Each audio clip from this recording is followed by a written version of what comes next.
we're going to Queenstown, which is sort of the opposite end of the spectrum and much more real, it has to be said.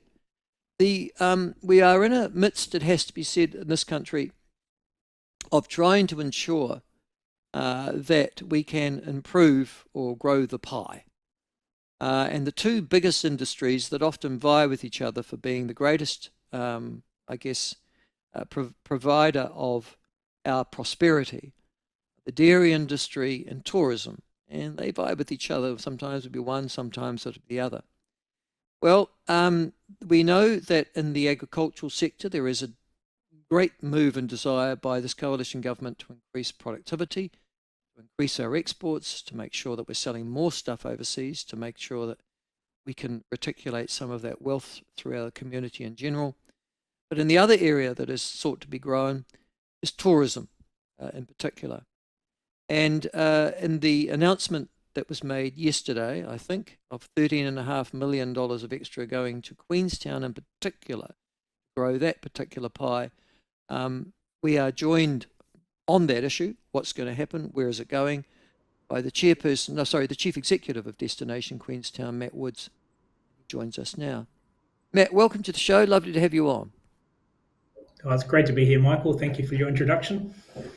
Listen, mate, I'm interested in the $13.5 million, but let's just the place of Queenstown in particular. I think I read just recently where roughly 2/3 of all international visitors pass through Queenstown at some stage.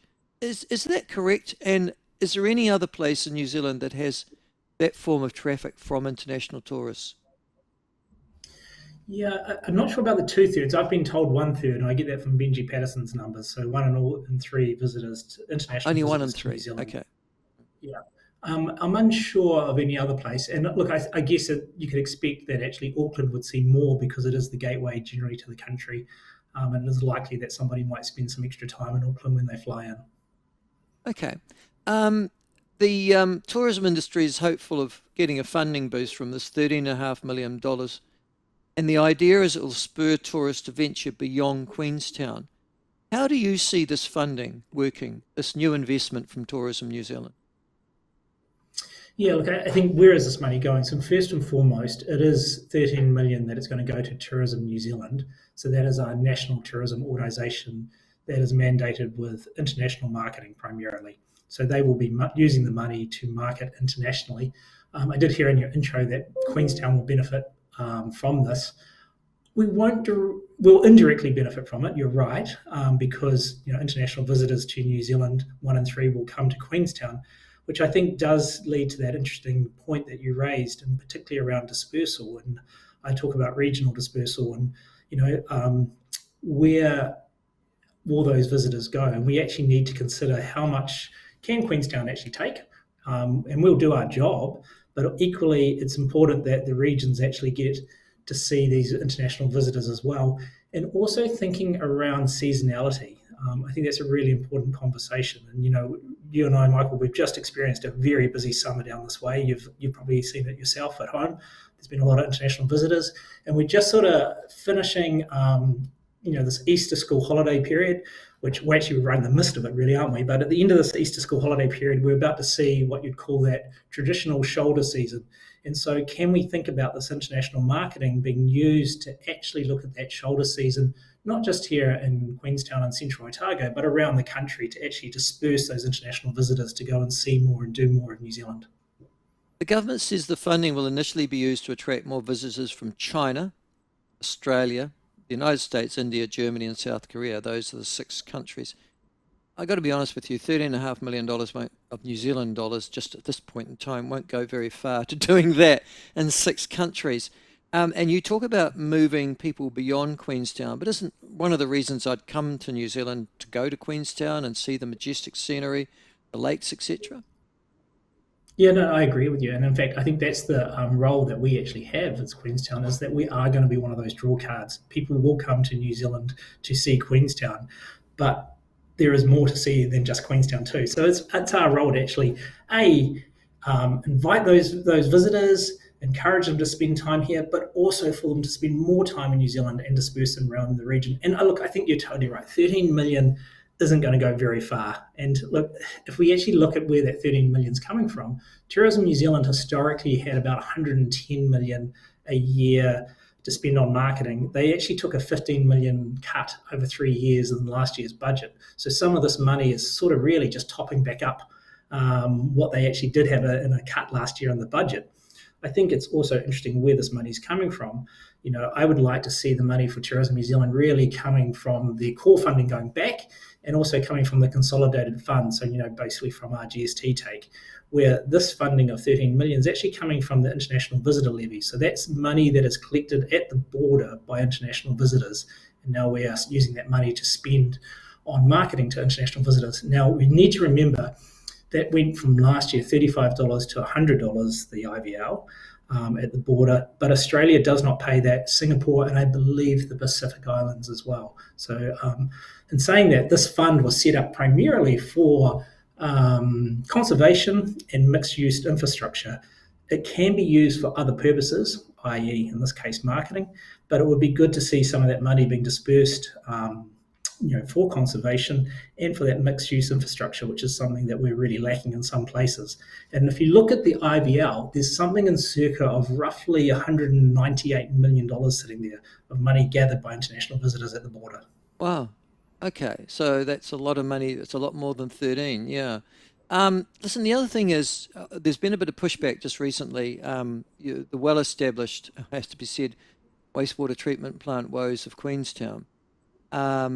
And then, gosh, about a year ago, Matt, I think we had the cryptosporidium outbreak, didn't we, in Queenstown as well?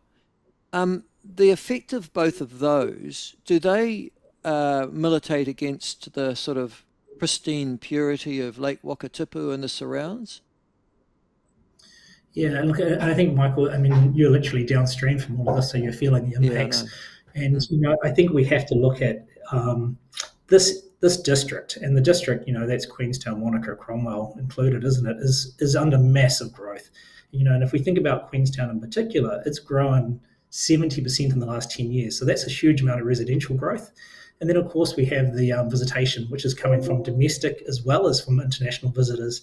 And so then you also have a very small ratepayer base. And so if you combine all of that together, we've got a high, fast-growing district with high visitation and a small ratepayer base. There's really going to be a lot of pressure on infrastructure. And how do you actually invest in that infrastructure to make sure you keep up with that residential growth and that visitation?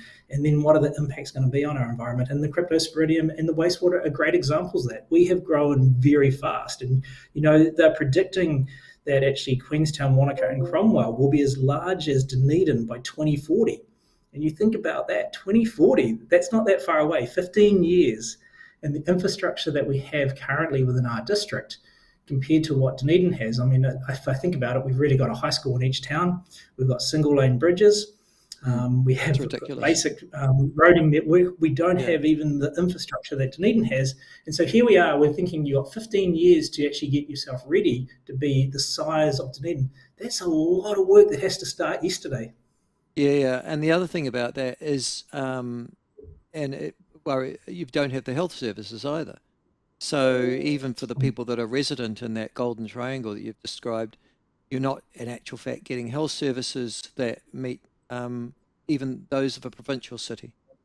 Which leads me to the next question. Is it time that Queenstown was ring-fenced, taken out of local bodies and said, you're a special case, you're the jewel in the crown of New Zealand's tourism. We need, in actual fact, the government to designate this area, create the infrastructure, and then we can proceed from there. Because it seems that if you've got the same local government structure in Queenstown as you would have in, say, Wanganui, Whakatane, or Invercargill, then you're breeding failure, aren't you?